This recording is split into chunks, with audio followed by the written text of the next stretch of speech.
ഇത് കണ്ടോ, ഒരു പഴയ ബക്കറ്റിൽ ഞാൻ നട്ട തക്കാളിച്ചെടികളാണിത്. നല്ല രീതിയിൽ തന്നെ വളർന്ന് പൂക്കളും കായ്കളും ഒക്കെ ആയിട്ടുണ്ട് കേട്ടോ.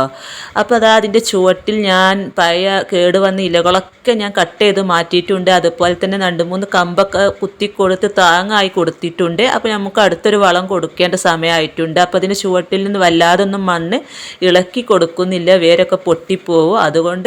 വല്ലാതെ വേരൊന്നും ഇളക്കാതെ ചെറിയ രീതിയിൽ മണ്ണിളക്കി ഇതുപോലെ ചാരവും ചാണകപ്പൊടിയും കിച്ചൺ വേസ്റ്റ് കമ്പോസ്റ്റ് മിക്സാക്കിയ വളം ഇട്ട് കൊടുത്തിട്ടുണ്ട് കേട്ടോ.